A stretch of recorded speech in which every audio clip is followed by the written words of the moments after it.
Bonjour et bienvenue dans Milkshaker, le podcast qui agite les idées reçues sur l'allaitement.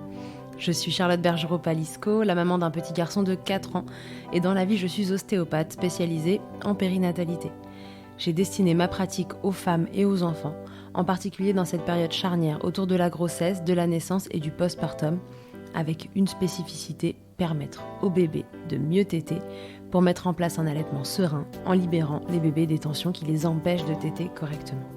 Ce podcast, je l'ai imaginé pour vous offrir des témoignages variés, des expériences de familles qui ont allaité plus ou moins longtemps et avec plus ou moins de facilité.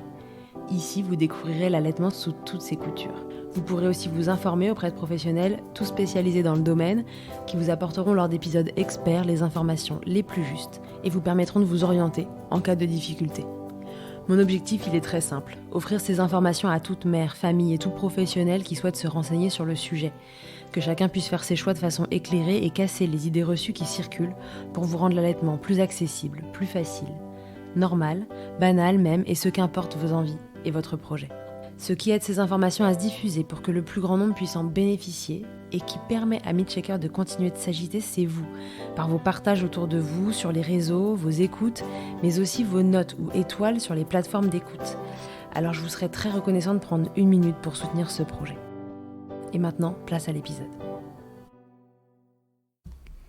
Je reçois aujourd'hui Caroline Deville, médecin, consultante en lactation IBCLC et fondatrice de l'Institut Au sein en douceur. Je l'ai choisie pour nous parler allaitement dans le cadre d'un diabète de type 1, mais nous évoquerons aussi le diabète de type 2 et le diabète gestationnel. Le diabète, c'est quand ton pancréas fait la tête et décide de ne pas bosser correctement pour gérer ta glycémie, qui est le taux de sucre dans ton sang. Et pour la grossesse, ça peut déjà se révéler très embêtant, mais aussi pour l'accouchement et donc de façon logique, pour l'allaitement aussi. À quoi sont exposées ces mamans qui souffrent de diabète durant la grossesse, la naissance et le postpartum, et comment cela va influer sur la mise en place d'un allaitement? On va se poser toutes ces questions avec Caroline et on va bien sûr se demander ce qu'on peut mettre en place pour que ça se déroule au mieux et selon les souhaits de chacune. On va aussi se demander si l'allaitement en cas de diabète peut d'une façon ou d'une autre présenter un risque pour ces bébés. Je vous rassure tout de suite, allaiter avec un diabète, qu'importe son type, c'est possible. Ce n'est pas le chemin le plus facile, on ne va pas se mentir, mais bien entouré, tout peut très bien se passer. Écoutons donc Caroline qui va tout nous expliquer. Bonjour Caroline, bienvenue dans Milkshaker. Salut Charlotte, merci pour ton invitation. Avec grand plaisir. Caroline, est-ce que tu peux d'abord te présenter, parce que c'est la première fois que tu interviens dans Milkshaker, certains te connaissent déjà, je le sais, mais est-ce que tu peux te représenter pour les autres? Oui, bien sûr. Donc, moi, je suis Caroline, je suis maman de 4 jeunes enfants. Et en fait, donc, je suis médecin généraliste certifiée par l'IBCLC. Et donc, voilà, je suis la créatrice de l'Institut Au sein en douceur. Alors, il y a 2 volets dans l'Institut Au sein en douceur. Il y a l'accompagnement des mamans, des parents, des futurs parents autour du postpartum, de l'allaitement. Et alors, il y a la formation des professionnels de la santé, de la périnatalité autour de l'allaitement. Parfait. Caroline, je t'ai contactée aujourd'hui pour 2 raisons. Un, parce que tu es consultante en lactation IBCLC. Et deuxièmement, aussi parce que tu es médecin et qu'aujourd'hui, on va parler de diabète de type 1. Et j'avais à cœur que ce soit un médecin qui prenne la parole sur le sujet parce que voilà, c'est une pathologie qui nécessite un point de vue médical derrière, je pense, pas juste d'IBCLC. Donc, pour commencer, ma première question, ce serait déjà, est-ce que tu peux nous expliquer ce que c'est que cette pathologie, le diabète de type 1, en quoi ça consiste? Oui, et c'est vrai que pour ça, je vais peut-être faire une comparaison aussi avec le diabète de type 2 pour bien expliquer la différence entre les deux. Alors donc vraiment, Bien le sûr. diabète de type 1, c'est une maladie auto-immunitaire. Il y a un moment donné dans la vie d'une personne, on ne sait pas très bien pourquoi, il y a le corps de cette personne, l'immunité de cette personne va faire des anticorps contre le pancréas en fait. Contre le pancréas, cet organe qui, en fait, son rôle, c'est de sécréter de l'insuline. Et vraiment, l'insuline va vraiment avoir pour rôle de réguler la glycémie. Donc, quand on mange un repas, par exemple, entre autres avec du sucre, le sucre augmente dans le sang et cette glycémie va vraiment avoir pour rôle de faire diminuer cette glycémie dans le sang et d'aller le stocker. Et donc, chez ces personnes, chez qui des anticorps contre le pancréas sont à un moment donné arrivés, eh bien, l'insuline ne peut plus être sécrétée. Ce sont des personnes qui ne peuvent plus sécréter d'insuline. Et donc, il va falloir... ces personnes vont devoir avoir des injections d'insuline pour pouvoir pallier à ce défaut d'insuline, en fait. Contrairement aux personnes qui sont diabétiques de type 2, alors le diabète de type 2, ben souvent, alors diabète de type 1, il peut arriver très jeune, hein, les enfants peuvent être concernés très tôt, des jeunes adultes, des ados, enfin voilà. Tandis que le diabète de type 2, c'est plutôt, ça va être un essoufflement du pancréas. Ce sont typiquement des personnes qui, voilà, dans leur vie, ont mangé beaucoup d'alimentation transformée, sucrée, qui fait qu'à un moment donné, leur pancréas, en fait, s'épuise. Le pancréas va continuer à sécréter de l'insuline chez ces personnes-là, mais il va y avoir une résistance à l'insuline. L'insuline ne va plus être suffisante. Il va falloir, à un moment donné, alors, la première chose qu'on va proposer à ces personnes, c'est de faire attention à leur régime alimentaire. Et déjà, rien que ça, en fait, ça peut vraiment améliorer considérablement leur diabète de type 2. Et parfois, ils ont juste... Ouais, souvent on dit que c'est un diabète environnemental en C'est un fait. diabète environnemental, c'est tout à fait ça. Et puis voilà, si le régime alimentaire ne suffit pas, eh bien, on va plutôt, eux, leur donner des médicaments qui vont aller stimuler le pancréas, qui vont vraiment aller un petit peu comme chatouiller le pancréas en lui disant, allez go, il faut que tu fasses plus d'insuline là. Et puis, ben voilà, le pancréas, suite aux médicaments, peut lui aussi s'épuiser et on peut, quand la pathologie s'aggrave, euh, passer à un diabète, ça reste un diabète de type 2, mais un diabète insulinodépendant, donc avec des injections d'insuline. Donc, c'est deux pathologies dont l'origine est vraiment très, très différente et qui à la fois se ressemblent aussi parce qu'on se retrouve face un petit peu au même type de mécanisme. Bien sûr. Voilà. Ok, oui, il y en a juste un qui va être insulinodépendant Tout de immédiatement suite. et l'autre qui, ça s'installe au fur et à mesure que le pancréas Voilà, c'est s'épuise, comme ça. tu Et dis. avec un bon traitement, dans le deuxième cas, il y a dans la plupart des cas pas besoin d'insuline. Mais voilà, on peut aussi arriver. Et c'est pour ça que parfois les deux sont parfois confondus parce que oui, tous les deux peuvent nécessiter de l'insuline. Ok, très bien. Du coup, est-ce qu'aujourd'hui tu penses qu'on va pouvoir traiter un peu des deux types de diabète dans cet épisode ou qu'il va falloir qu'on se concentre sur le diabète de type Alors, on va 1? se concentrer sur le diabète de type 1, mais bien sûr, les personnes qui ont un diabète de type 2, elles vont s'y retrouver aussi et elles vont trouver aussi des informations qui les concernent. Ok. Peut-être à des degrés, alors ça va vraiment dépendre du stade de leur maladie, à des degrés parfois un petit peu différents au niveau des symptômes et de la prise en charge. Mais donc oui, les mamans qui ont un diabète de type 2 et qui désirent allaiter ou bien peut-être qui allaitent déjà en nous écoutant vont tout à fait retrouver des informations les concernant aussi, oui. Ok, très bien. Euh, pour qu'on pose ça tout de suite, quel est le lien entre ces diabètes, pathologies type 1, type 2 et le diabète gestationnel? Oui, c'est vrai qu'on parle aussi beaucoup du diabète gestationnel. Le diabète gestationnel, de nouveau, c'est à un moment donné dans la grossesse, et c'est souvent à partir du troisième trimestre de grossesse, une résistance accrue à l'insuline, en fait. Alors, le diabète gestationnel, dans la plupart des cas, il va s'améliorer et disparaître après la naissance dans le postpartum et ne va nécessiter aucun traitement. Euh, alors, le diabète gestationnel, c'est quand même une petite alarme qui nous fait dire quand même attention, c'est qu'il y a peut-être quelque chose quand même à changer au niveau de l'environnement avant qu'un diabète de type 2 puisse peut-être arriver plus tard quand même. Ça va quand même être D'accord. des mamans qui plus tard sont un petit peu plus à risque à développer un diabète de type 2. Maintenant, la super bonne nouvelle pour ces mamans-là, si des mamans nous écoutent et qu'elles ont eu un diabète gestationnel de grossesse, c'est que c'est peut-être une super occasion de se dire, tiens, ok, qu'est-ce que je peux faire dans ma vie pour améliorer mon hygiène de vie, en fait, pour diminuer ce risque. Donc, on peut vraiment mettre des choses en place que pour diminuer ce risque aussi de développer plus tard un diabète de type 2. Ok, donc on peut un peu le mettre plutôt en parallèle avec un diabète de type 2, mais comme un truc qui s'accélérerait juste dans cette phase transitoire de grossesse où hormonalement il y a tellement de chamboulements que ça vient mettre le système hormonal un peu en vrac. Ouais. Mais normalement, ça disparaît à l'accouchement. Et si ça disparaît pas, on passe plutôt sur des diabètes de type Ouais, 2, en c'est fait, ça c'est en ça. fait, exactement. Oui, ça s'améliore normalement, ça s'améliore vraiment. En fait, naturellement, chez toutes les femmes, même sans risque de diabète de type 2, sans antécédents familiaux, etc. Chez toutes les femmes, en fait, au troisième trimestre de grossesse, il y a une augmentation à la résistance à l'insuline. Euh, Chez tout le monde, Hmm. c'est un mécanisme naturel de la grossesse. Et parfois, cette augmentation de la résistance à l'insuline va prendre un petit peu plus d'ampleur chez certaines femmes, probablement déjà plus sensibles à la base, mais on ne le savait pas, elles ne le savaient pas. Et ça, on le découvre, en fait, cette sensibilité accrue chez ces femmes-là lors de la grossesse, en fait. Donc voilà, donc D'accord. naturellement, toutes les femmes, il y a une augmentation à la résistance à l'insuline au 3e trimestre de grossesse.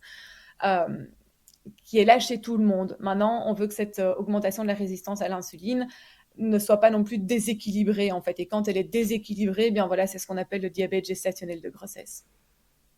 Ok, donc en fait, tout ce qu'on va dire à partir de maintenant sur la prise en charge de l'allaitement, dans les faits, n'est pas censé concerner le diabète gestationnel. Vous voyez juste ça comme une petite alarme qui vous dit, bon, il y a peut-être des choses à changer dans votre environnement, nourriture, etc., hygiène de vie, pour que votre pancréas tienne le coup sur la longueur, quoi. C'est Oui, ça? c'est ça. Pour moi, je le vois vraiment comme un petit clin d'œil en disant, hé, il est peut-être temps, voilà, c'est l'occasion de faire quelque chose pour ta santé, en fait. Ok, Oui, mais voilà, c'est diabète. Alors après, il y a des diabètes gestationnels qui vont nécessiter des médicaments, parfois bien qui vont sûr. devenir insulino-résistants pendant un temps. Donc voilà, il peut y avoir des diabètes gestationnels de grossesse, oui, dits graves, quoi. Ok, donc on peut aussi en Ok, arriver à de l'insuline pour un diabète gestationnel de grossesse. ok, Et qui, avec une bonne prise en charge, va après la naissance. Peut-être que la maman va devoir passer pendant tout un temps avec des médicaments. On va pouvoir enlever l'insuline, mettre des médicaments. Peut-être qu'avec une bonne prise en charge, on pourra à un moment donné enlever aussi les médicaments pour ces femmes-là.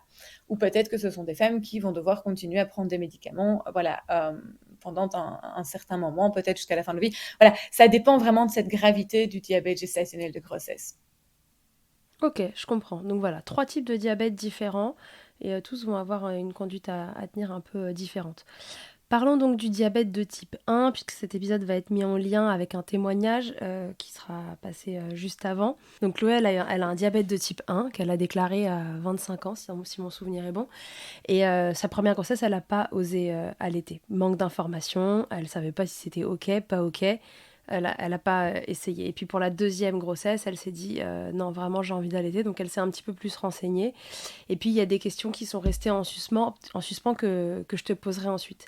Mais peut-être pour commencer, voilà, pour ces mamans qui sont diabétiques de type 1, qu'est-ce que ça va être la conduite à tenir autour de... alors déjà, on sait que voilà, au quotidien, c'est des mamans donc, qui se mettent qui se...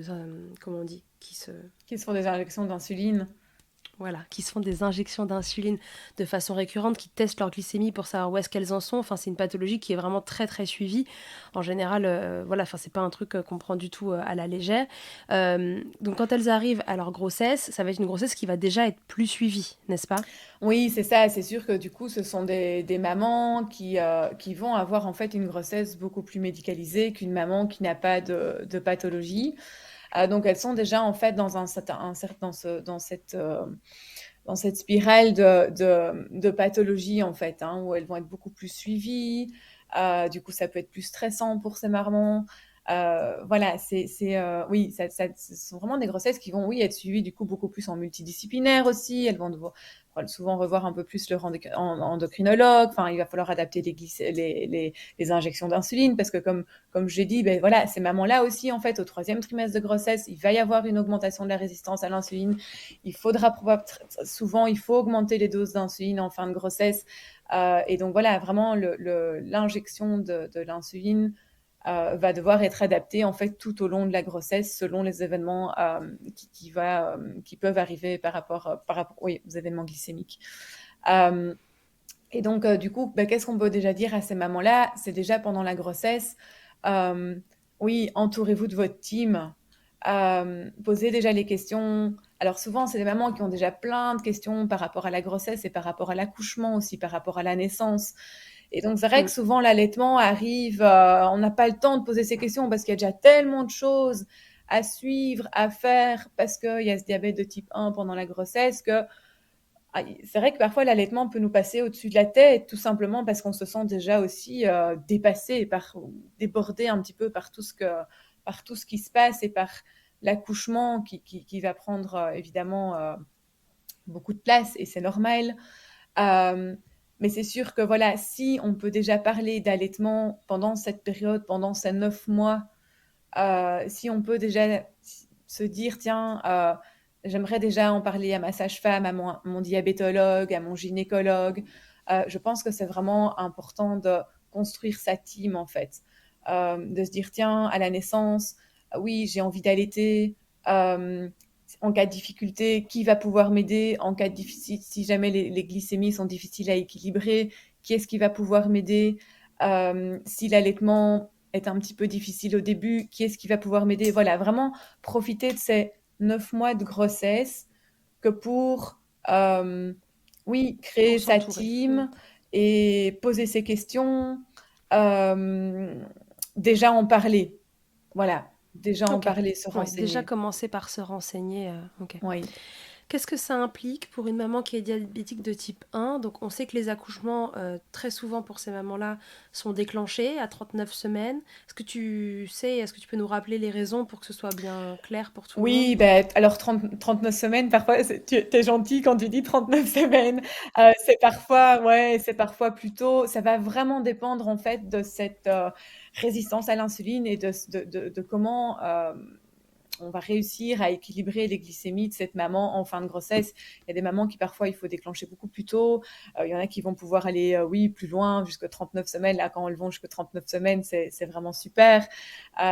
Mais c'est souvent, elles sont souvent déclenchées plus tôt parce qu'il y a un moment donné, les glycémies, si je peux dire ça comme ça, pètent les plombs. Quoi. On n'arrive plus à... On doit mettre des doses d'insuline énormes que pour pouvoir y arriver. Et encore, malgré ça, parfois, il y a un échappement, en fait, au traitement qui peut parfois arriver. Et en fait, ces hyperglycémies au troisième trimestre de grossesse, ben, en fait, ce qui fait pas, enfin, ce qui peut être embêtant, c'est que le bébé prenne trop de poids et qu'on se retrouve en fait vraiment avec des bébés qui sont trop gros, qui sont, Mm. oui, qui font 4-5 kilos. Les bébés, les records du monde de bébés, de poids de bébé à la naissance, ce sont des mères diabétiques qui n'ont pas été dépistées, en fait, qui n'ont pas été traitées. Ouais. C'est ça, les gros bébés. Voilà. Et en fait, donc voilà, c'est ça qu'on veut éviter. Et c'est pour deux choses qu'on va provoquer la naissance plus tôt. Un, ben, d'abord, c'est pour la santé de la mère, parce que pour sa santé, avoir des glycémies qui sont au plafond, ben, c'est pas bon non plus. Et puis deux, Mm. pour ne pas non plus que le bébé grossisse de trop, en fait. Et donc, Bien on sûr. va se retrouver à la naissance avec deux types. On peut se retrouver avec naissance avec deux types de bébés. Des bébés, des naissances qu'on a dû provoquer très tôt parce qu'il y avait un échappement au traitement. Voilà, on n'arrivait plus à équilibrer le traitement de la maman. Donc, du coup, on fait naître le bébé plus tôt. Et finalement, en fait, on va se retrouver avec un petit bébé vu qu'il est né trop tôt. OK? Mhm. Ou bien, on peut se retrouver avec un bébé qui est gros, oui, plus gros que la moyenne, parce que peut-être, voilà, la maman n'a pas été bien suivie. Ça, c'est souvent plutôt dans les pays où les suivis de grossesse sont moins bons, les mamans sont moins Ouais. suivies, sont moins dépistées. Et donc, oui, voilà, là, on va se retrouver avec des gros bébés à la naissance. On fait wow. Et en fait, voilà, c'est parce qu'il y avait les hyperglycémies vont. euh, Bah, tout passe dans le placenta, voilà, quoi. c'est ça. Les bébés vont beaucoup grossir. J'ai une petite question par rapport au fait de les déclencher plus tôt. Je me souviens que pendant ma grossesse, l'échographe m'avait... Alors moi, j'avais pas de diabète, mais il m'avait expliqué qu'on déclenchait plus tôt les diabètes parce que ça faisait grossir les bébés, mais de façon pas totalement homogène, et ils grossissaient plus de la tête et des épaules, ce qui, soit Mhm. dit en passant, est quand même le plus difficile à faire passer Ouais, lors d'un ouais. accouchement. Si ça leur faisait grossir les pieds, on le verrait autrement. Et il me disait que voilà, ça les faisait grossir de façon désorganisée, et que c'était aussi ça qui faisait qu'on déclenchait parce que à gros poids, il y a des bébés de gros poids qui passent très bien, mais un bébé de gros poids qui est disproportionné entre tête, épaule et bas du corps, bah, ça passe moins bien, quoi. Bah oui, c'est sûr que voilà, on est dans une situation pathologique, donc c'est pas bon non plus pour le bébé, pour sa santé en fait. Alors ce que tu viens de dire, enfin ça c'est que oui, on me l'avait jamais expliqué comme ça, mais je pense que ça a vraiment du sens.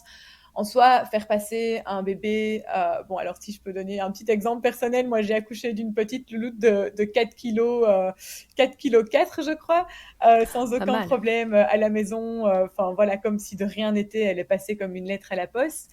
Mais aussi, alors oui, il n'y avait pas de diabète, il y avait, enfin voilà, c'était juste un gros bébé. Euh, et donc, c'est pas tant pour la naissance, mais c'est aussi, oui, je pense que comme tu l'as dit, pour la santé du bébé, quoi. Enfin, ça reste une situation pathologique. Et Mm. pour la bonne santé du bébé, ben oui, c'est parfois important de... ces déclenchements de naissance prématurés, c'est important pour la santé du bébé et pour celle de la maman, en fait. C'est pour les deux. Ouais. Bon, donc du coup, de façon quasi sûre, vous allez, si jamais vous avez un diabète de type 1 et même un diabète gestationnel, hein, en vérité, en tout cas être déclenché avant la date de terme initiale, pour toutes les raisons que Caroline vient d'évoquer. Et donc, qu'est-ce que ça va impliquer déjà cette naissance déclenchée et on va se rapprocher tranquillement là du Tout postpartum à et de fait. l'allaitement. Qu'est-ce que ça implique pour une maman et pour un Mais allaitement? oui, c'est sûr que une naissance prématurée, enfin, qui dit naissance prématurée dit en fait on tombe dans la médicalisation et il n'y a rien à faire. Toute médicalisation va avoir un impact sur le démarrage de l'allaitement. Donc voilà, ça, donc on va y arriver vraiment petit à petit. On sait que pour le démarrage de l'allaitement, en fait, c'est vraiment important de respecter les processus naturels d'une naissance, ce qui est fait de manière générale. Ça arrive très peu souvent, même pour une maman en bonne santé. Maintenant, la majorité des naissances sont médicalisées et on oublie vraiment, je pense, de le dire. Et c'est pas du tout dans un but de culpabilité. C'est pas du tout. Il n'y a pas du tout cette intention-là qui vient de ma part, mais c'est juste que c'est super important qu'on réfléchisse à l'importance des processus naturels et qu'en fait, Bien l'allaitement, c'est sûr. quoi? C'est la suite du processus naturel de la naissance. C'est les mêmes hormones, c'est les mêmes processus qui vont en fait prendre le relais. Alors, d'ailleurs, ce processus naturel de l'allaitement, il s'enclenche déjà pendant la grossesse, en fait.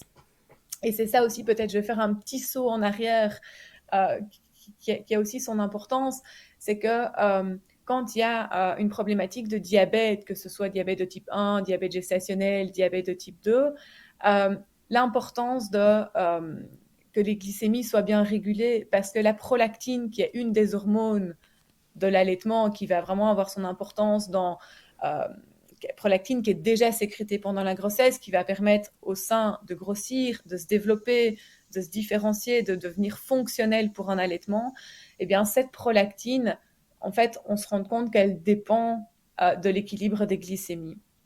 Ok, donc voilà, donc D'accord. déjà d'où l'importance pendant une grossesse, voilà, d'avoir un bon suivi au niveau du diabète. Euh, C'était un petit saut en arrière. Je reviens maintenant, oui, à la naissance. Donc voilà, ces mamans qui sont déclenchées plutôt pour des raisons de santé, et c'est nécessaire, hein, ok, je ne remets pas du tout ça en question, c'est important pour la santé de la maman et pour la santé du bébé, comme on l'a bien dit, nous fait quand même, donc fait tomber, en fait, donc accentue encore un petit peu plus le côté médical.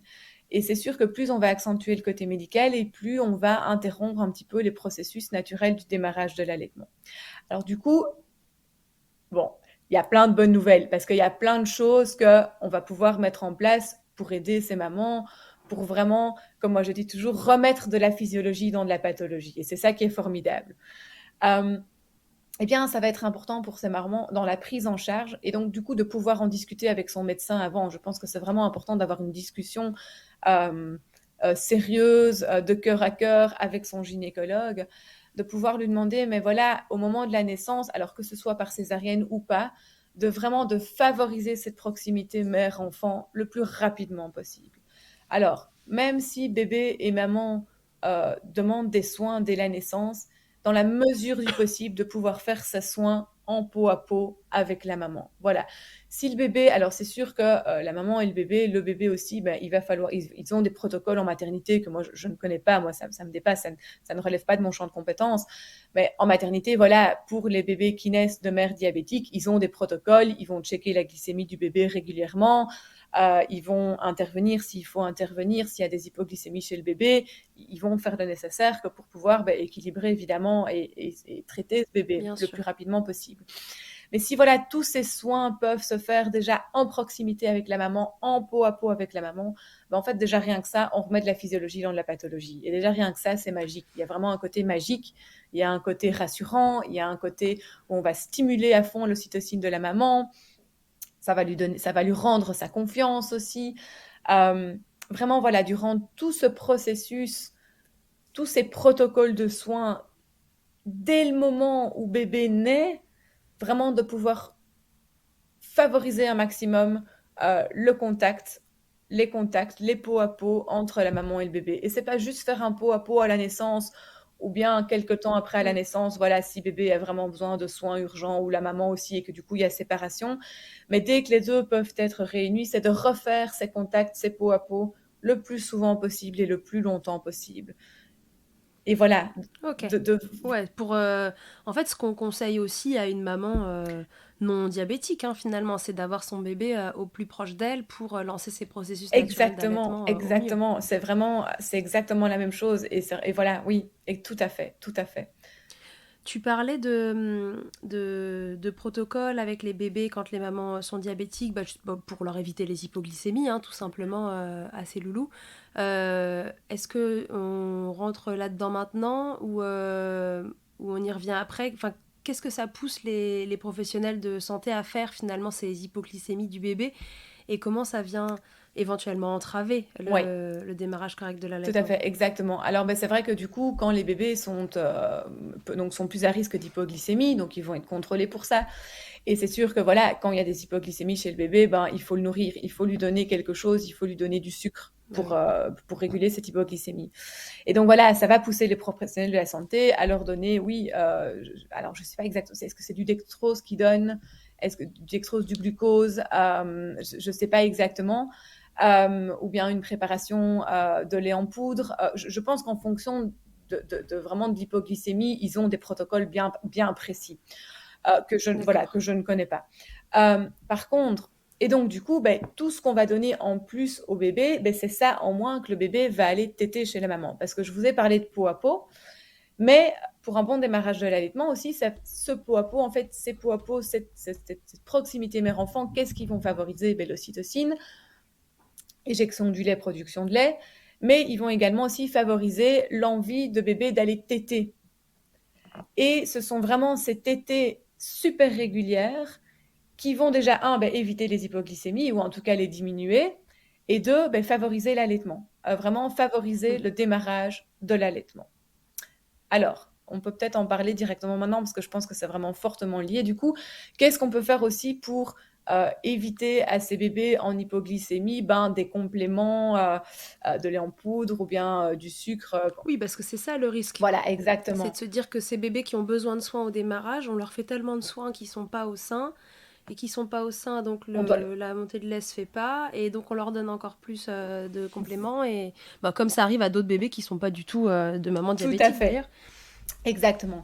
Et c'est vrai que voilà, ces mamans diabétiques de type 1, les gros diabètes de type 2 aussi et gestationnels, on peut vraiment leur recommander de tirer leur colostrum, de faire quelques réserves de colostrum dans la mesure du possible à partir de 36 semaines environ.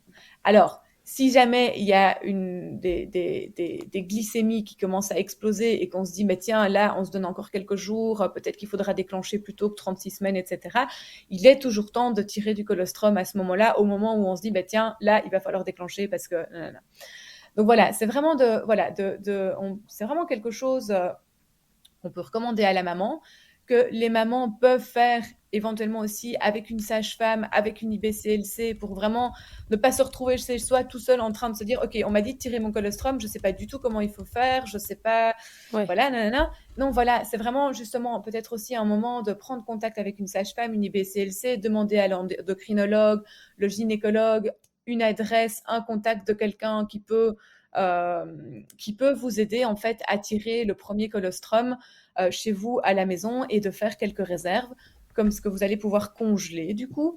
Et comme ça, à la naissance, ben voilà, si bébé a des hypoglycémies, eh bien la première chose qu'on peut donner, c'est le colostrum de la maman. Donc c'est magique, c'est extraordinaire, c'est génial. Bien sûr. Et ça évite de donner voilà, toutes des choses qu'on aimerait essayer d'éviter de donner.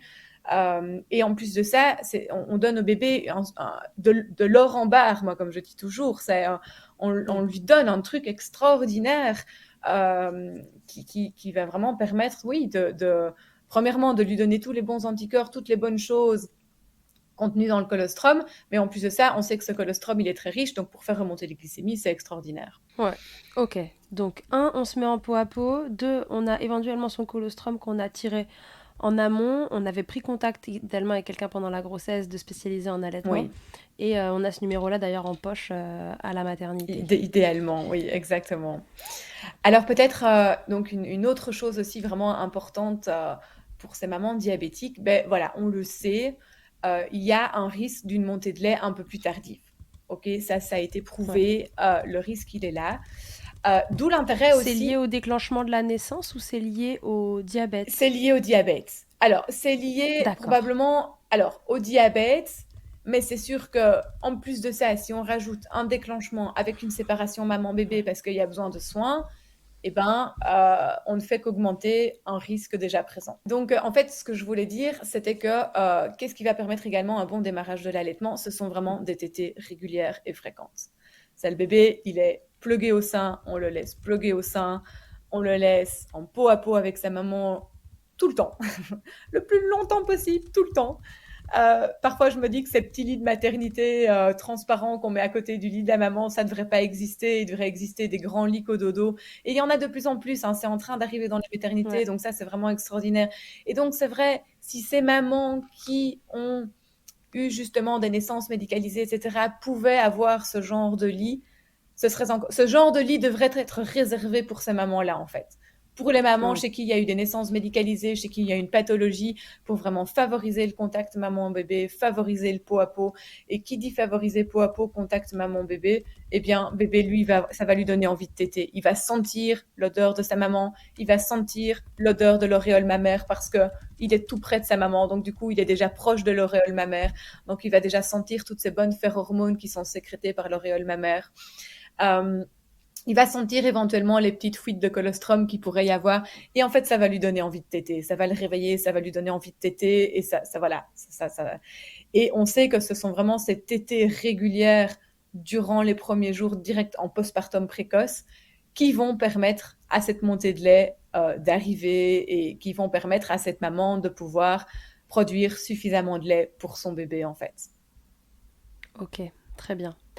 Donc ça, très bien, c'est côté bébé et allaitement. Et puis, tu le disais, c'est une maman qui va avoir besoin d'un soutien plus en postpartum. Et là, c'est plutôt lié à sa situation à elle, c'est-à-dire que elle, en tant que maman diabétique, qu'est-ce que ça vient créer dans ce postpartum immédiat? Alors elle, en tant que maman diabétique, voilà, ce que ça crée dans ce postpartum immédiat, ce sont les conséquences d'un accouchement médicalisé. Si la maman a eu une césarienne, elle est quand même moins mobile, il peut y avoir des douleurs, c'est beaucoup moins confortable en fait. Et sans s'en rendre compte, si le bébé n'est pas à côté d'elle, si on n'a pas pris le soin de la mettre proche de son bébé et qu'elle doit se lever pour aller chercher son bébé qui a envie d'être allaité ou qui a besoin d'un soin quel qu'il soit, en fait le soin va être retardé parce qu'on se dit oh là là, je me sens pas super bien, je vais attendre encore un petit peu. Et elles font pas exprès, hein, donc de nouveau, c'est pas du tout, je le dis pas du tout de manière culpabilisatrice, c'est juste en fait, et je les comprends. Et franchement, voilà, quand on a mal quelque part, c'est beaucoup plus difficile de se lever. Je prends moi-même, quand je suis malade et que je dois me lever pour m'occuper de mes enfants, ils vont appeler une fois, je vais faire ouais, j'arrive, je vais appeler une deuxième fois, et puis la troisième fois qu'on va se lever. Or, on sait ici que les demandes du bébé vraiment sont importantes, c'est important d'y répondre tout de suite. Donc, c'est vraiment important que cette maman puisse avoir le soutien nécessaire que pour pouvoir répondre aux demandes de son bébé, que cette maman soit s'il y a des douleurs, s'il y a des choses, du coup qu'elle soit soutenue, qu'on lui donne ce qu'il faut pour ne pas avoir mal, qu'il y ait en fait de l'aide supplémentaire pour cette maman en fait, pour vraiment l'aider à promouvoir les soins à son bébé. C'est pas tant de faire les soins à sa place parce que c'est pas du tout ce qu'on veut. On veut que cette maman elle reste proche de son bébé, mais c'est qu'on l'aide, qu'on lui amène son bébé quand c'est nécessaire, qu'on lui amène en fait tout ce dont elle a besoin.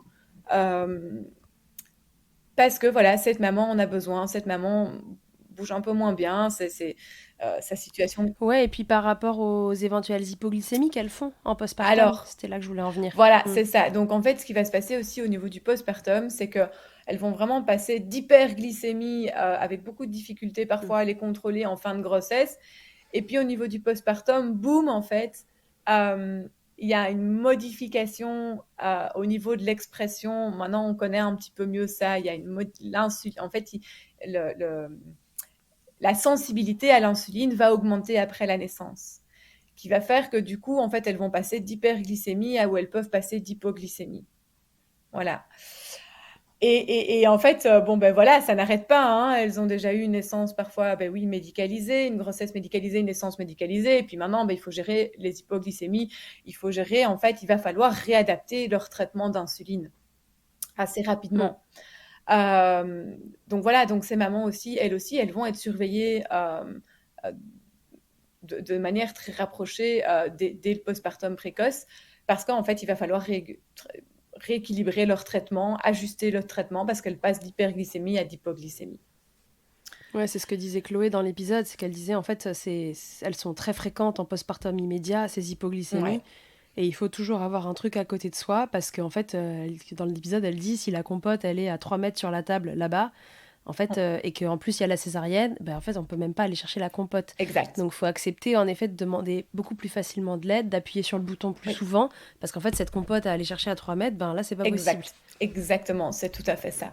Donc, vous voyez, ça fait, tu vois, ça fait vraiment beaucoup de choses à gérer pour ces mamans-là. Et si elles sont pas encadrées plus par l'équipe médicale, oui, par la famille, par éventuellement une doula, par une IBCLC, une sage-femme, qui vont vraiment pouvoir prendre le temps avec elles de les accompagner. Ben déjà, d'une part, dans ce postpartum, pas comme les autres, mais en plus de ça, ben voilà, au démarrage de l'allaitement, en fait, ça fait beaucoup de choses. Ouais. Ça fait beaucoup de choses. Ouais. J'ai une question. Est-ce que le fait d'allaiter, dans ce postpartum spécifique sur une maman diabétique de type 1, est-ce que le fait d'allaiter va aggraver les hypoglycémies ou non, pas tellement, c'est juste le diabète qu'il faut réguler, mais allaitement ou pas allaitement, ce serait pareil? Alors écoute, oui et non. Ben là, j'ai été un peu voir ce que les études cliniques disaient, et il y a un petit peu de tout. Alors, je pense que de manière, les conclusions qu'on peut en tirer, c'est que oui, ça peut induire un petit peu plus d'hypoglycémie. C'est passager, ça dure souvent les premières semaines et puis d'après les études, ça a l'air de passer. Quand on écoute ces mamans allaitantes diabétiques, on voit quand même que oui, il y a cette petite tendance aux hypoglycémies qui peuvent être accentuées par l'allaitement ou parfois pas. Ok. Donc c'est pas évident de répondre à cette question parce que donc de manière générale, quand on pose la question, ben on va dire oui, c'est vrai que l'allaitement peut augmenter un petit peu ces hypoglycémies. Après, moi je le prends comme il y a peut-être alors j'en sais rien. Ça pourrait être entre guillemets une bonne nouvelle pour ces mamans-là parce qu'on va pouvoir vraiment réduire parfois fortement leur dose d'insuline. Donc il y a un côté où en fait c'est un petit peu comme si le diabète tout d'un coup il s'améliorait. Et d'ailleurs, c'est très marqué. C'est très marqué pour ces mamans qui font du diabète gestationnel. Ce diabète gestationnel, il disparaît quoi. Alors de manière plus ou moins rapide en fonction de la gravité du diabète gestationnel, mais donc vraiment ce diabète s'améliore. Les mamans qui sont en diabète de type 2, pareil, on voit souvent une amélioration du diabète de type 2 chez les mamans qui allaitent. Ok. D'accord.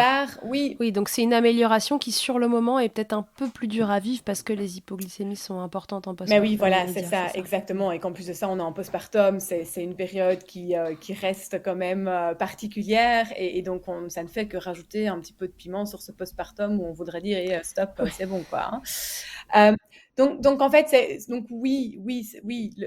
Et d'ailleurs, on le sait, l'allaitement, oui, il améliore le diabète gestationnel, il diminue le risque de diabète chez la maman plus tard aussi. Donc voilà, mais ces hypoglycémies sont censées être passagères et vont pas durer durant tout l'allaitement. Oui. Voilà, c'est vraiment le temps d'un rééquilibrage. C'est vraiment le temps du rééquilibrage, du démarrage de l'allaitement, de la stabilisation. Oui, vraiment. En fait, un démarrage de l'allaitement, il prend combien de temps? Il prend 80 jours. Il prend 80 jours. Au plus le bébé tète, au plus il va y avoir des récepteurs à la prolactine qui vont aller se mettre dans la glande mammaire. Donc voilà, vraiment tout ce temps, on remarque vraiment le nombre de récepteurs, par exemple à la prolactine qui est l'hormone qui va vraiment permettre à la maman d'avoir une production suffisante de lait, ces récepteurs peuvent vraiment arriver avec les suctions du bébé jusqu'à 80-90 jours postpartum. Donc vraiment, quand on parle de démarrage de l'allaitement, pour moi, il y a vraiment 2 démarrages. Il y a le démarrage vraiment de la montée de lait, les 3-4 premiers jours, le temps vraiment que le lait mature se mette en place. Et puis après, il y a toute cette stabilisation qui va durer en fait 6 semaines, au moins. D'accord. Okay. Et c'est marrant parce que quand je regardais un petit peu les études cliniques en préparation de ce podcast-là, ils parlaient en fait d'hypoglycémie plutôt dans cette première fourchette, et puis après quelques semaines, les hypoglycémies avaient tendance à disparaître ou en tout cas à diminuer. Ok, donc au bout de combien de semaines tu nous as dit ? Les études sont très variables en fait. Je vais dire quelques semaines parce que dans les études, j'avais un peu de tout en fait. C'était vraiment, il y en a qui parlaient 4 semaines, d'autres qui disaient 6 semaines. Enfin, c'était vraiment des fourchettes de temps très variables d'une étude à l'autre. Et puis certainement en fonction du style de diabète au démarrage, de l'intensité du besoin en insuline pendant la grossesse. Et en fait, ce qu'ils disent, c'est vraiment pas évident parce que ça va dépendre de l'alimentation de la maman. Ah oui, donc du coup, dans la team, peut-être avoir sa nutritionniste, diététicienne. Alors, même si ce sont des mamans qui, comme elles ont ce diabète depuis déjà plusieurs années, elles se connaissent, et elles savent, elles connaissent. Maintenant, moi, le message que j'ai envie de leur dire, c'est que là, maintenant, elles sont mamans et qu'il y a vraiment, parfois, même si on connaît, même si on sait ce qu'il faut faire, avoir sa nutritionniste ou sa diététicienne qui va de dire mais tiens tu pourrais peut-être, pour une fois tu pourrais peut-être mettre ça, d'avoir vraiment du support de ce côté-là aussi, ça peut, je pense, être vraiment très très intéressant. Et je donne juste un petit exemple personnel. J'avais beau être médecin généraliste et consultante en IBCLC spécialisée dans les dysfonctions oromaxillofaciales, quand ma dernière fille est née, j'avais mon IBCLC, elle est venue, j'ai été la voir 2 fois en lui disant mais écoute, j'ai beau tout connaître, aide-moi quoi. Et elle m'a rien appris d'extraordinaire, mais j'avais son soutien et elle me disait allez Caro, ok, c'est vrai que là t'es maman, tu vas mettre ton côté professionnel, nanana, sur le côté, ok, tu sais quoi, qu'est-ce que tu penses de faire ça. Ah oui, c'est vrai, c'est une bonne idée, oui je le savais, mais on est maman et on n'y pense plus et on est, voilà. Et donc je pense que même si ce sont des mamans, même si vous vous connaissez super bien, que vous avez vraiment l'habitude de gérer ces hypoglycémies, etc., ayez quand même dans votre team, dans votre dream team, peut-être la nutritionniste qui vous suit, ou parce que elle va pouvoir quand même, je pense, vous apporter quelque chose. Ouais, retenons que c'est quand même une période super particulière et que ça implique tellement de changements, que ce soit hormonaux, psychiques, corporels, etc., que c'est quand même un moment où on se connaît un peu moins. Enfin, on se connaît pas comme ça en fait. On se redécouvre différemment et c'est bien en effet d'avoir une team autour de soi, dans le même style. Voilà, je suis ostéopathe, je suis spécialisée en périnate et quand le mien il est né, il a eu du reflux pendant des mois et c'est pas moi qui l'ai traité. Oui, voilà, c'est ça. Et il y a des trucs qui nous ressemblent, qui ont l'air d'être le nez au milieu de la figure, qu'on voit même pas nous en tant que pro. Donc voilà, un peu de recul sur cette période-là parce que on se redécouvre en fait soi-même et c'est trop de bouleversements pour que tout repose sur la maman. Je dirais qu'il n'y a jamais trop d'aide. C'est vraiment, alors c'est vrai que c'est pas toujours facile parce que quand il y a un diabète de type 1, on est déjà dans une pathologie depuis super longtemps. Et c'est vrai que parfois, l'aide et le soutien qu'on a autour de nous, on a envie de l'envoyer péter parce qu'il y a des moments où on a juste envie d'être tranquille. Après, j'ai envie de dire, oui, il y a jamais trop peu de soutien. Il y a jamais trop de soutien. Trop de soutien. Il y a jamais trop. Et c'est oser demander encore plus. En fait, c'est oser demander encore plus. Oui, et c'est ok. C'est ok, c'est comme ça. C'est ok. Ouais, vous avez le droit. Très bien. Donc du coup, si on devait un peu résumer pour ce postpartum au moins immédiat, côté bébé, le pot à pot, le colostrum, beaucoup de contacts avec la maman, le plus possible, comme dirait Suzanne Colson, à la bonne adresse. Ouais. On va avoir un risque de montée de lait un peu plus tardive, lié visiblement au diabète si on en croit les études. Il va falloir du soutien plus, donc on s'entoure d'une team. C'est des accouchements qui sont un peu plus médicalisés, donc des soins qui sont éventuellement retardés pour le bébé parce que la maman ne peut pas bien bouger, etc. Il va falloir bien gérer la douleur pour la maman et ses hypoglycémies. Okay, donc plus d'attention sur ces mamans-là que sur les autres en postpartum Certainement. immédiat. Et ensuite, avec le temps, qui est mal défini, parce qu'il n'y a pas de... Il n'y a pas de chiffrage exact dans les études, ça va se tasser petit à petit et les hypoglycémies vont avoir tendance à se À lisser. s'équilibrer, quoi, oui. Ok, très bien. Euh, une question qui était ressortie de... Est-ce qu'on s'est tout dit sur ça ou Oui, je est-ce que tu pense veux que... rajouter quelque Attends, je chose? regarde, tac, tac, tac. Oui, oui, oui, je pense que c'est bon. C'est dans mes notes, c'est Ça vraiment va, tout ce que j'avais noté. Oui. super. Donc une question qui est revenue de l'épisode avec Chloé, c'est la maman qui est Mm. diabétique là, de type 1, et c'est la raison pour laquelle je crois elle n'a pas allaité la première fois, qu'elle n'a même pas essayé, c'est que dans son esprit, dans son cerveau, ça a fait. J'ai des anticorps dans mon corps qui sont normalement censés me protéger, qui ont détruit mon pancréas et qui font qu'aujourd'hui je suis diabétique de type 1. Mhm. Dans le lait, on sait que les anticorps passent, et c'est d'ailleurs une des raisons pour lesquelles on dit que l'allaitement c'est aussi bien. Mhm. Et donc elle s'est dit, je vais pas faire passer ces anticorps dans mon lait et les donner à manger à mon Ouais, bébé. exactement. Oui. Du coup, quid de cette question-là? Est-ce que, combien de temps, parce que le pancréas il se détruit à un moment et puis à un moment il arrête de se détruire quand il n'y a plus rien à détruire. Combien de temps restent présents dans le corps ces anticorps? Est-ce que le fait qu'ils soient là peut poser problème pour l'allaitement? Est-ce qu'on a des réponses à ces questions-là qui franchement sont assez justes de se poser, enfin, quand on y pense? Oui, tout à fait. C'est vrai que quand tu m'as posé la question, je me suis dit, ouh là là, là, il faut que je fasse une petite recherche parce que c'est vrai que c'est une excellente question que je ne m'étais pas posée. Et dans ce que j'ai trouvé, en fait, il n'y a rien qui permet de penser euh, que ces anticorps sont éventuellement présents dans le lait maternel, qu'ils consistent un risque pour le bébé. Encore bien qu'ils soient dans le lait maternel, en fait, bébé va les ingérer. Et ces anticorps, en fait, ne vont probablement pas passer sa barrière intestinale, en fait. En tout cas, dans les conclusions d'études que j'ai vues, mais il n'y a pas grand-chose, hein, de nouveau, c'est assez vague. Voilà, ce n'est pas une contre-indication pour allaiter. Voilà. D'accord.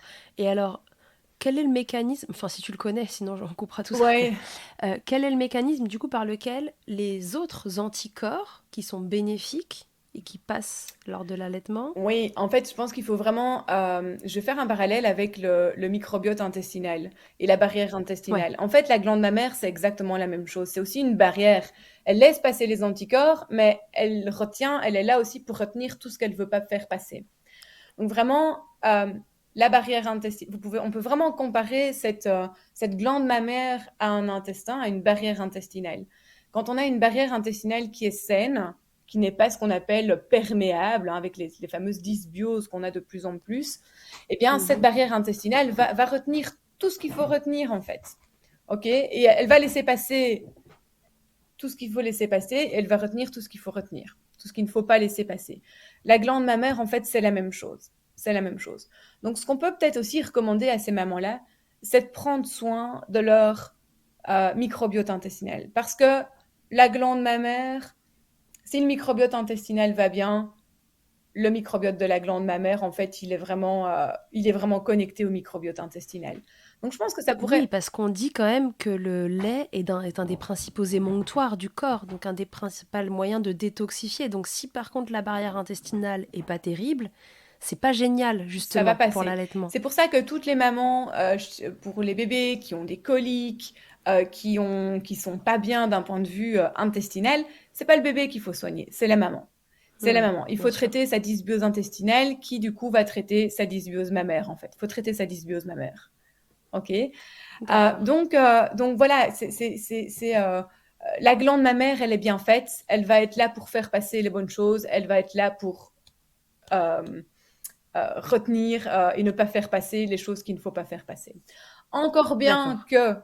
qu'il y ait quand même des anticorps qui passent ou bien d'autres choses, hein. C'est pas pour ça que ces anticorps-là vont passer dans le sang du bébé, parce que le bébé, moi je dis toujours, c'est dur d'être un médicament, parce que le médicament, d'abord, c'est même pas sûr qu'il passe dans le lait maternel, et puis ensuite de ça, même s'il arrive un tout petit peu dans la bouche du bébé, il va être retenu aussi par la barrière intestinale du bébé. même s'il passe un petit peu à travers la barrière intestinale du bébé, il faut encore qu'il passe toutes les autres étapes que pour arriver dans le sang du bébé. Ok. Donc, je pense que c'est vraiment la même chose avec ces fameux anticorps, quelles que soient les maladies auto-immunitaires. Et ce que j'ai vraiment envie de dire par rapport à ça aussi, bien, le fait juste, le lait est tellement, quand on prend la balance risque-bénéfice, le lait a tellement des vertus préventives, protectrices, etc., que en fait, la balance, elle est probablement, Elle penche clairement côté bénéfice d'allaiter ces bébés et justement de les allaiter encore plus et de soutenir encore plus ces mamans à allaiter parce que pour la santé de leur futur bébé, en fait, c'est encore plus bénéfique que n'importe quel autre bébé, en fait. Ouais. Ouais, je pense que ce qui est bien, en effet, en revanche, de rappeler, c'est que le lait étant quand même un émonctoire dans le corps, il est très important dans cette période-là, et diabète ou pas diabète, de prendre vraiment soin de son microbiote. Et ça commence même pendant la grossesse, en fait, puisque évidemment, tout ce qui passe à travers la barrière intestinale de la maman et dans son sang, c'est le placenta, etc. Donc, plus que jamais, on prend soin de son microbiote intestinal parce qu'il est la première barrière entre le monde extérieur et notre monde intérieur. Exactement. Et c'est vrai que je disais justement il y a quelques instants de mettre dans la Dream Team, de remettre dans la Dream Team parfois le nutritionniste ou le diététicien qu'on ne voit plus parce que ben voilà, on se connaît et qu'on a l'habitude et que ça fait plusieurs années qu'on gère son diabète. De peut-être justement de prendre le temps de travailler ou de retravailler avec lui sa barrière intestinale.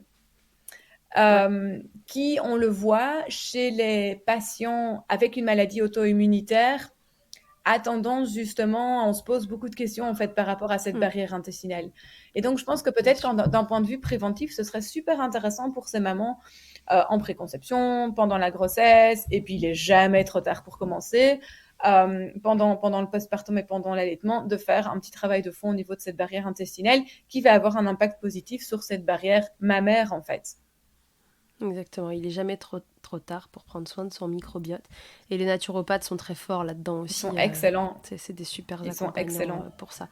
Donc ça peut être, même en amont d'une grossesse, prendre rendez-vous avec un naturopathe pour faire un peu le point sur notre intérieur. Mais en tout cas, je pense qu'il faut vraiment retenir pour ces mamans-là, il n'y a pas de contre-indication d'allaiter parce qu'il y a des anticorps auto-immunitaires. Voilà, le lait maternel est plus qu'important que voilà. Ouais.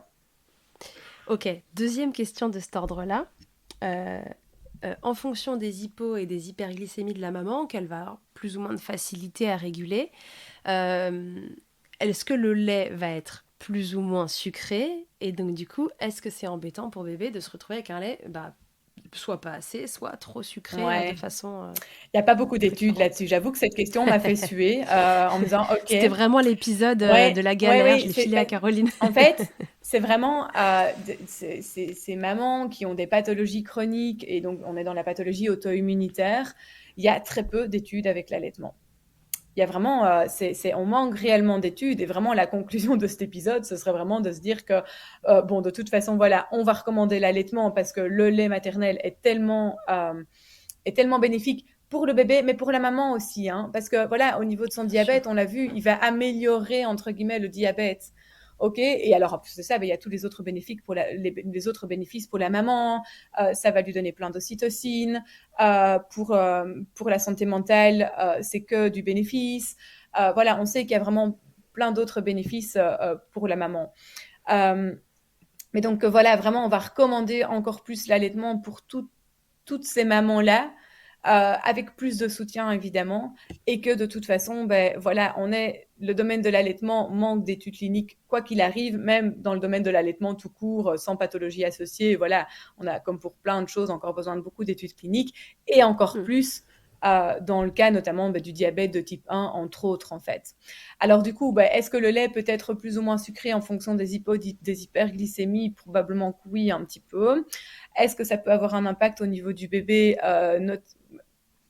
Probablement oui, un petit peu, mais les études ne sont pas concluantes en fait. Et je pense qu'il faut toujours retenir voilà, cette balance risque-bénéfice avec, oui, c'est sûr que comment dire, il y a une pathologie qui est derrière, donc oui, ça va impacter, quoi qu'il arrive, je pense, toute une série de choses, mais que derrière l'impact du lait maternel, de l'allaitement est tellement important, et jamais le bébé ne va retrouver toutes ces bonnes choses du lait maternel dans un lait en poudre qu'en fait, il n'y a juste pas photo.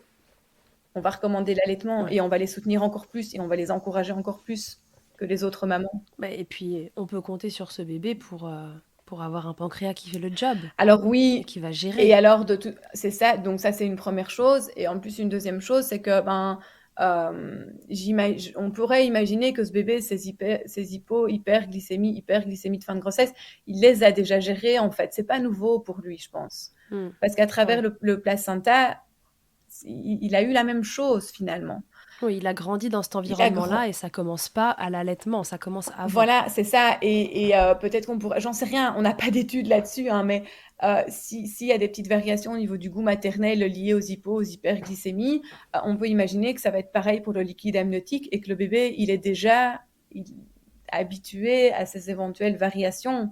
Parce qu'on le sait, le bébé, il déglutit le liquide amniotique et le goût du liquide amniotique est sensiblement le même. En tout cas, il va retrouver des saveurs qu'il avait dans le liquide Ouais. amniotique dans le lait maternel. On peut vraiment Ouais. imaginer en fait que pour le bébé, ça ne doit pas vraiment poser problème en termes de goût et en termes d'habitude. Que c'est que voilà, il a appris, il a déjà appris tout ça quand il était dans le ventre de sa maman. Ok. Probablement que donc du coup parce que tu me demandais est-ce que du coup il y a un risque pour le bébé. Je pense que Hmm. il vaut mieux de toute façon, quoi qu'il arrive, qu'il soit allaité. Que pour prévenir aussi à lui son risque de plus tard de développer un diabète, etc. L'allaitement maternel va diminuer tous ces risques, en fait. Donc, de toute façon, quoi qu'il arrive, la balance, elle penche vraiment du côté bénéfice pour le De bébé. l'allaitement. Ça, c'est une certitude. Ouais. Ok, très bien. Et une autre petite question, rapport à ces histoires de sucre, etc. On sait que les terrains sucrés sont le terrain de jeu euh, des candidoses. Oui. Alors, est-ce que pour les mamans diabétiques, et bon, c'est toujours pareil, en fait, quand votre diabète il est hyper bien équilibré, si vous fonctionnez aussi bien qu'un pancréas sain, vous n'êtes pas finalement sur un terrain sucré. Donc, c'est pas diabète de type 1 égale terrain sucré, mais a plus de chances de développer un terrain sucré quand ça s'équilibre mal et le postpartum fait partie de ces moments-là. Donc, est-ce qu'il y a un risque accru de candidose mammaire pour la maman quand il y a des diabètes de type 1 et qui s'équilibrent difficilement? Alors oui, en effet, ce risque de candidose, oui, il est augmenté en effet avec ce terrain, oui, sucré et ces hyperglycémies et que ce soit un diabète gestationnel, diabète de type 2, diabète de type 1 mal équilibré. Donc oui, ce risque, il est accru pour ces mamans-là. Du coup, qu'est-ce qu'on peut mettre en place? On peut mettre en place des choses. Et alors, je pense que la première chose à mettre en place, on vient d'en discuter, c'est le microbiote intestinal. C'est vraiment travailler sur le microbiote intestinal parce que les mycoses, elles sont très sensibles au microbiote intestinal aussi. Et donc, si vous avez un bon microbiote intestinal qui a bien été travaillé avec une naturopathe, nutritionniste, etc., déjà, ça va avoir un impact positif pour diminuer ce risque de candidose. Deuxième chose à faire, donc évidemment, comme pour tout, d'essayer le mieux possible d'équilibrer ce fameux diabète. Et ensuite de ça, donc vraiment continuer à se faire encadrer, accompagner, de se faire accompagner dans l'allaitement, s'assurer que bébé il ait une bonne position, traiter, tu es ostéopathe Charlotte, et donc voilà, on le sait que toute naissance médicalisée, ça peut donner des tensions sur le bébé, donc du coup impacter sa succion. Donc voilà, s'il y a un ostéo, un chiro, un thérapeute manuel qui peut passer en maternité, pardon.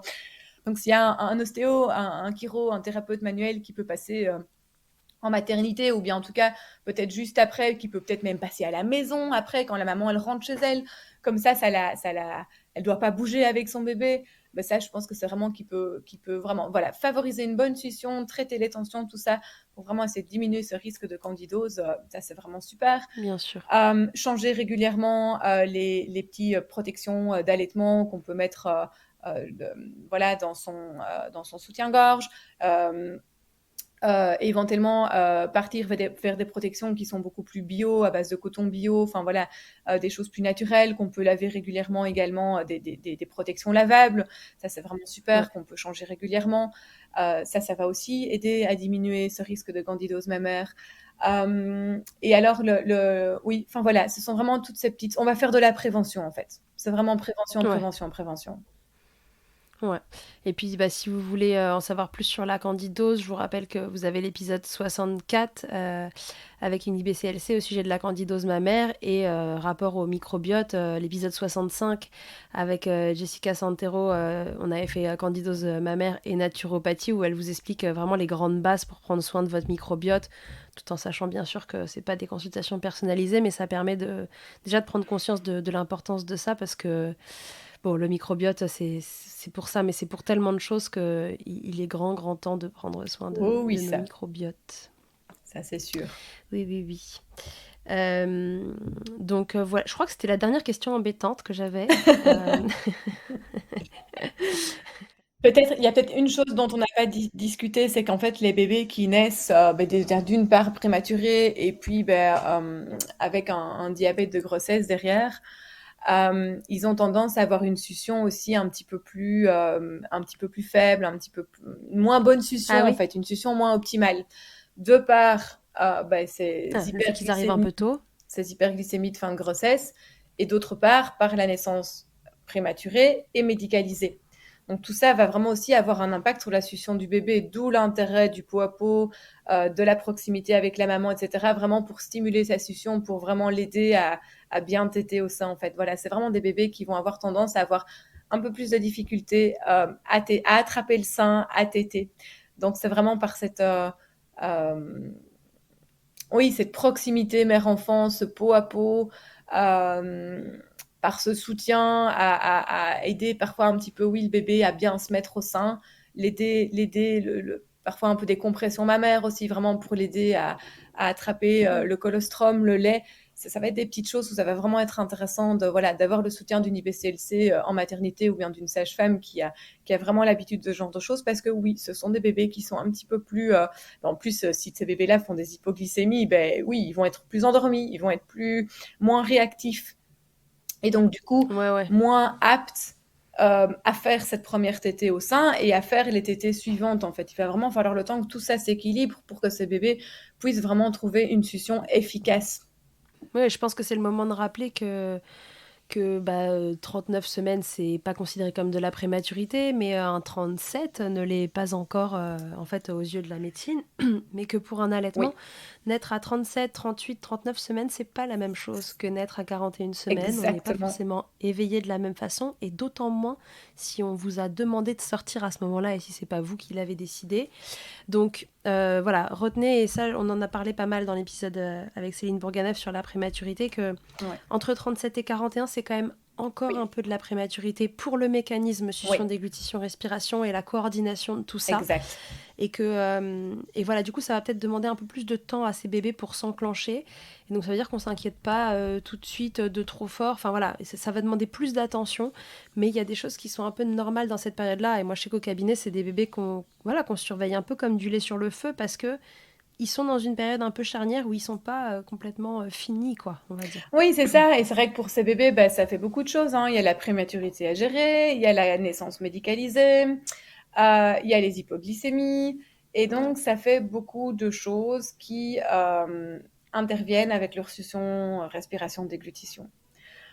Ouais, Donc tout à fait. voilà, ça met un petit peu une difficulté supplémentaire et donc vraiment d'où l'intérêt de respecter ce postpartum précoce, de vraiment voilà, c'est vraiment toujours les mêmes. Parfois j'ai l'impression Ouais. d'être un perroquet, hein, pot à pot, proximité mère-enfant, pot à pot, proximité mère-enfant, mais en fait c'est vraiment la clé de ce démarrage à D'un l'allaitement, quoi, démarrage. la clé pour aider bébé à avoir des tétées très régulièrement, très souvent, les plus efficaces possibles que pour pouvoir voilà, transférer du colostrum et puis ensuite de ça, transférer du lait.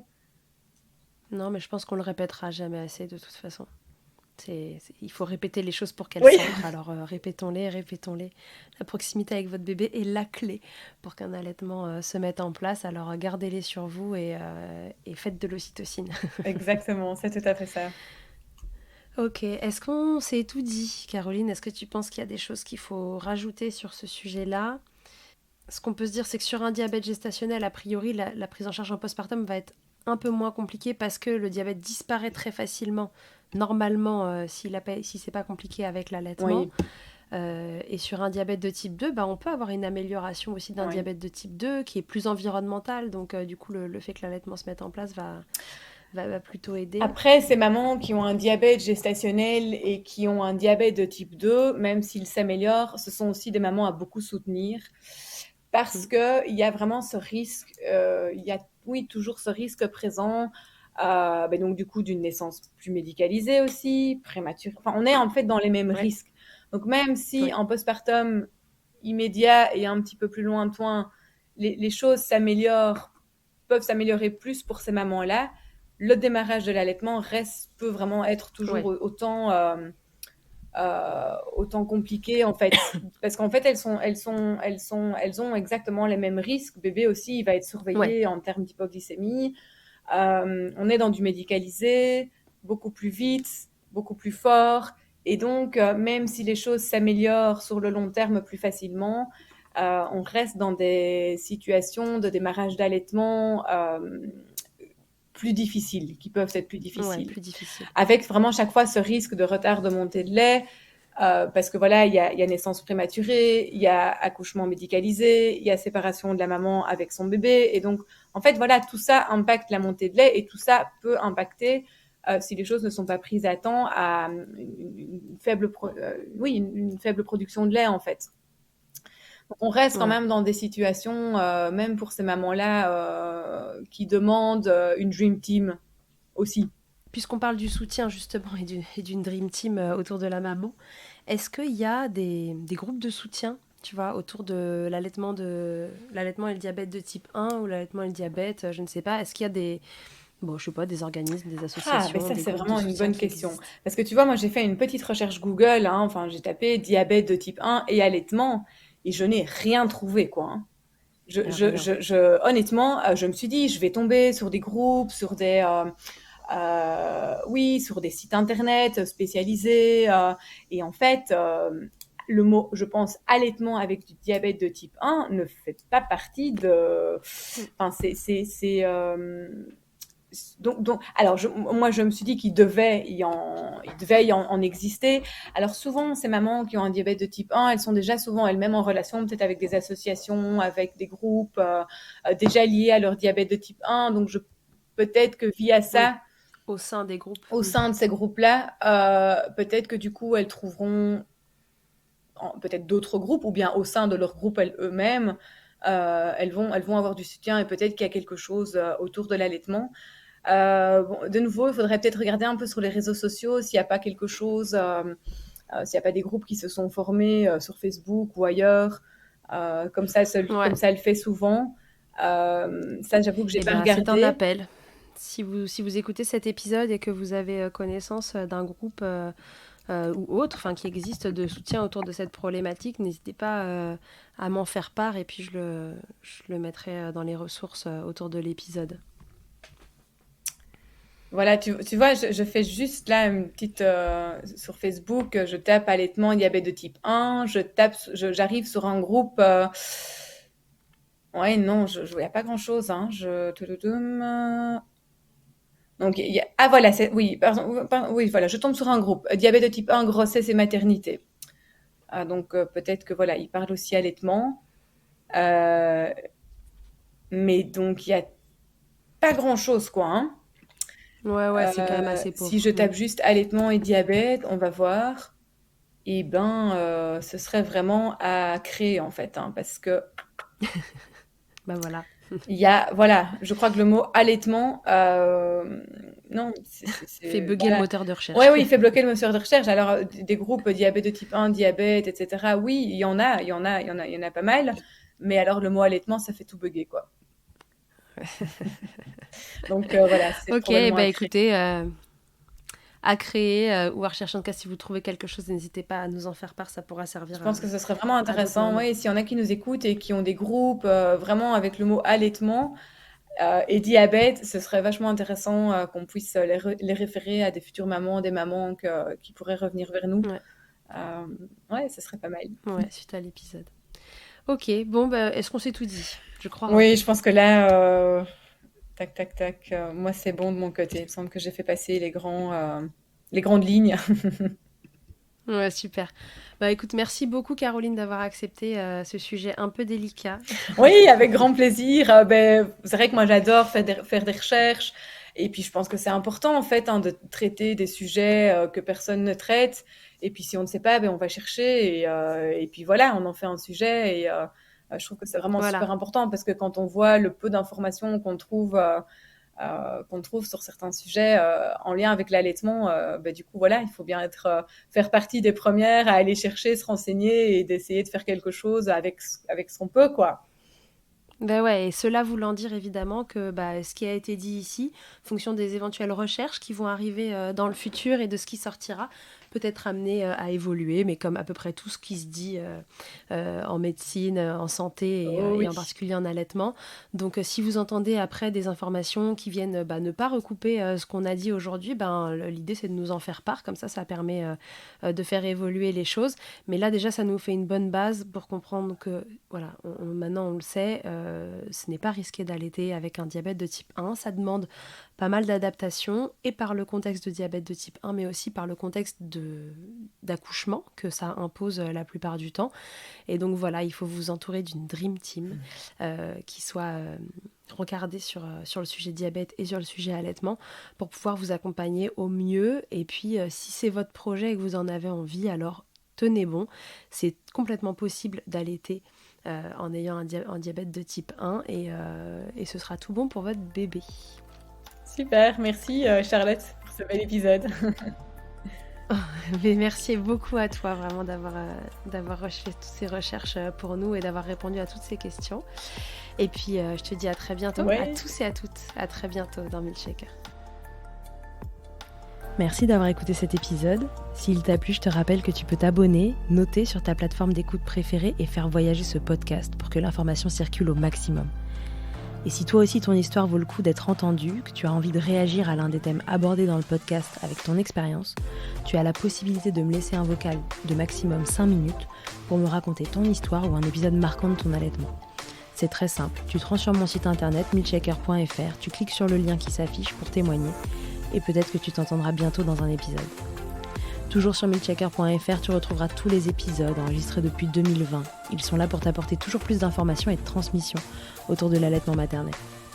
Enfin, si tu me cherches en tant qu'ostéopathe, pour toi ou pour ton bébé, tu peux me retrouver à Suresnes, dans les Hauts-de-Seine, au centre IG4U que j'ai créé en 2020.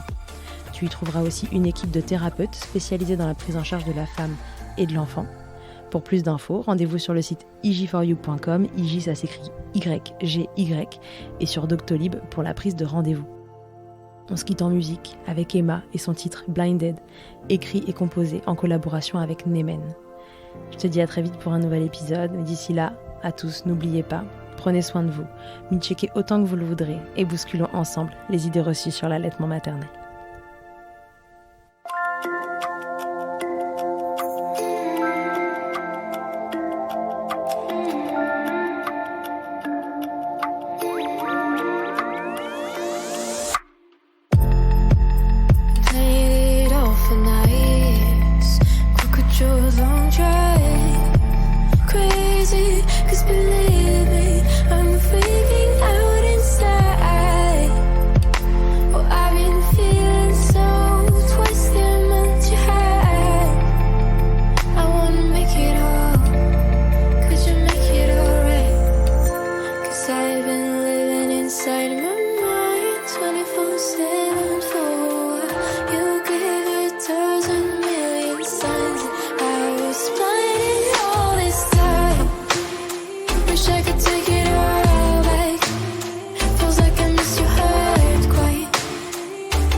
soin de me dilater.